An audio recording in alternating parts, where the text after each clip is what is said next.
Hi, my name is Amr Abdelaziz. I am talking today about the programming fundamentals using the JavaScript. Today we shall learn about the while loop and how it can be used in JavaScript. At the beginning, this is an HTML code. We can write JavaScript code inside an HTML document, so we can start now. As we know that HTML is a tag-based language, so we use tags to tell the interpreter how we code and what statements should be and how statements should be executed. At the beginning, we can see we declare that the document type is HTML in the first tag. Then we write HTML as we can see in line 5. HTML tag is opened in line 5 and closed in line 2020. Then we go back to the line 6. We can see head. It is the head of the statement of the document that will be displayed for the user. The document head defines the main characteristics of the page. First, we can see meter chart set as UTF-8. So it is used for encoding and how different languages are encoded to be displayed for the user. Then the code defines the title tag. So it is counter controlled repetition to identify how the while loop will be working. Then we write the script. As we can see in line 8, we can see script. Script is opened in line 9 and closed in line 20. Script tag means that the code that will be written next is a JavaScript code. It is not an HTML code, it is a JavaScript code. That's why we can write the script inside this document.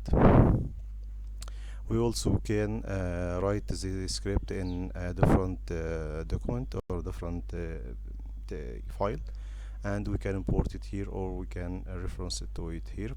But as we can see, the script tag allows us to write JavaScript code inside the same document of the HTML.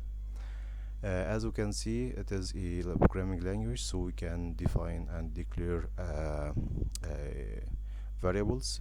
So we can see var counter equals 1. This is counter. It is a variable that it is initialized with the value of 1. Then we see in the while loop we can see counter less than or equal 7.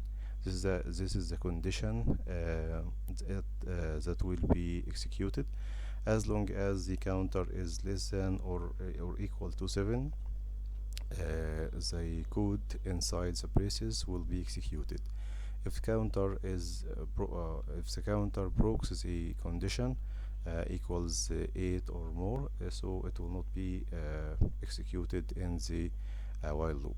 So as long as the counter equals 1 or 7, until 7, it is no problem, and the counter and the while loop code will be executed. Then we enter the braces, enter the while loop code. We can see document.writeLine, and we have some text inside the two braces. What does this mean? Document, it is an object of the JavaScript. The document is an object that can handle or it contains all the controls and the text, all the materials and all the labels, all the tags, everything in the HTML document presented to the user. It will be it can be accessed using the document object. As we can see, the document object has a function called writeLine. So the function writeLine writes a text inside the document according to what we pass in the braces. So as an argument for the function, the argument for the function is, as you can see, it is a text. The text is separated into lines. So we use the concatenation concatenation plus to concatenate the first string and second string. We start, we can, as we can see, it is double quotation. It is allowed for double quotation or single quotation to identify strings in the JavaScript. Then we can see that it is not a simple code, or it is not a simple string. It is a code written, as you can see, B style. So it is a cascading style sheet code or CSS code. The CSS code defines that for the paragraph, for B stands for paragraph style. It defines a style. That font size, it defines then the font size of the style. So as we can see, as we shall see, this paragraph will have a special font size that will be determined using the counter. This means that the font size until we loop in this while loop will take values from 1 until 7. So the font size will be different in each line and in each line in the document that the user will see. Then the text that will be shown by the user, it will be HTML5 font size plus counter. It means that for size 1, for size 2, for size 3, and we close the paragraph. As you can see, the right line accept this simple text and also accept this CSS code. Then after the counter is increased, then the counter is increased by 1, so we can see plus plus counter. So plus plus counter, it will be if we start with 1, the counter starts with 1, the document right line print the text, then the counter is incremented and will go back to the condition part. As you can see, the counter will be 2 is still less than or equal to 7, so we'll count back to the code of the while until we finish with 8. When the counter is 8, it is not less than or equal 7, so it will be broke and will continue to the next statement. As we can see, the next statement is the script, is the tag close of the script. So we have finished the JavaScript code here, and also we have finished the head and body of the HTML document.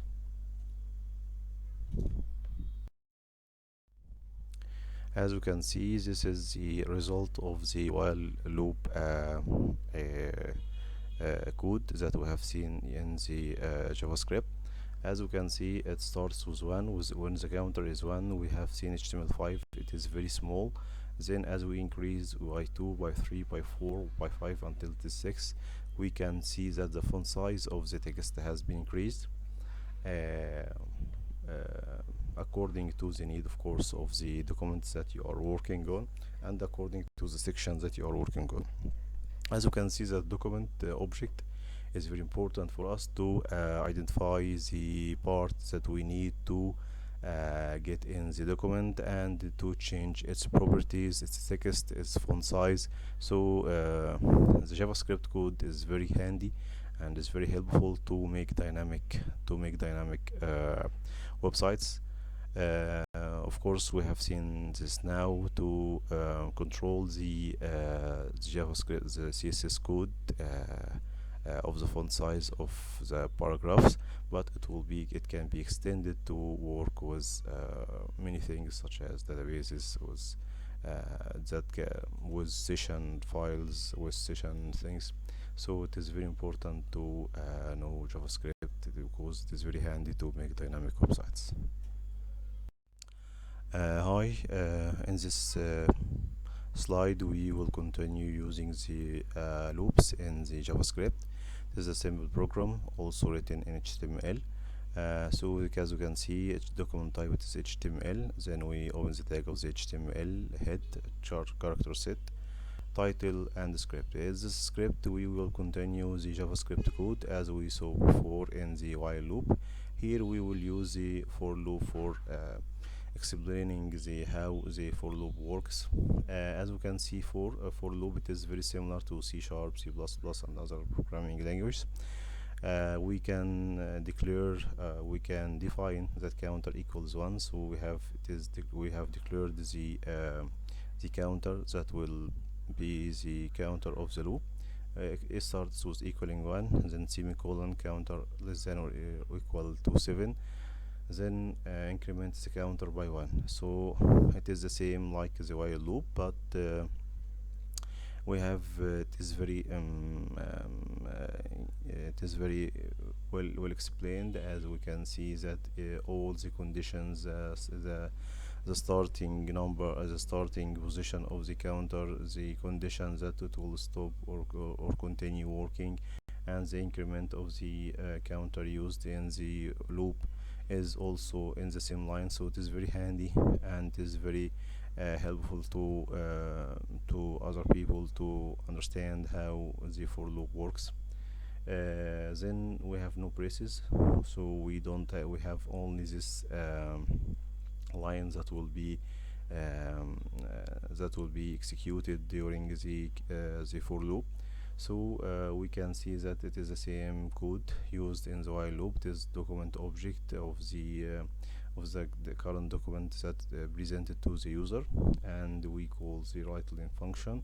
We pass to the writeLine function the text that we need. Of course, it is an HTML code. It is not a simple text. It is an HTML code, so it is powerful for JavaScript code to write dynamically HTML code and CSS code. We also see that we define or we set the font size variable by the counter, so the counter works from 1 until 7. So we will see different font sizes in the document. That explains how the text will be presented to the user when the font size is changed from 1 to 7. And also the text used that will be presented to the user is HTML5 font size and the counter value, as we can see. So it is the code written in here. We shall see the result in the next slide. It is an explanation for the control statement of the for loop. As you can see, for it is a keyword, reserved keyword. Var is a reserved keyword to define or to declare the control variable named counter here, and we set it by 1 as initial value.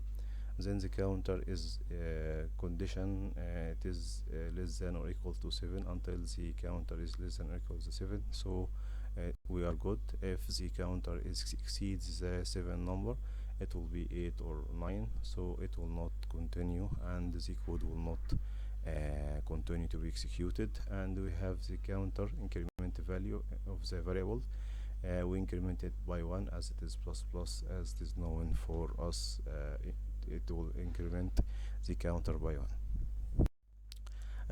In this slide we can see it is a representation for the repetition or for the control statement for repetition in JavaScript code, represented in the flowchart model.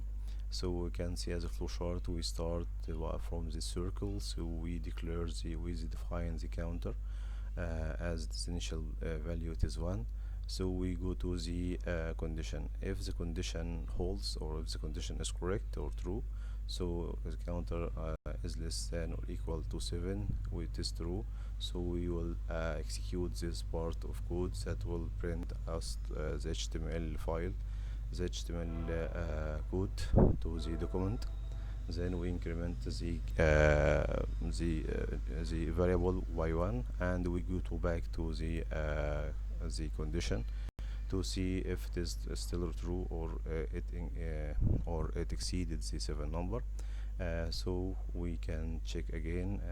It will be 2 now. If it is true, okay, print the document here and the HTML code here, then increment the counter by 1, and we can still work in this loop until the counter value is 8. If it is 8, it will be more than 7, so the condition is broken, and it is false, so we finish the code of the for loop or the while loop as we work with. So this condition is broken and the loop is stopped. So it is a simple representation for the repetition statement in JavaScript using the flowchart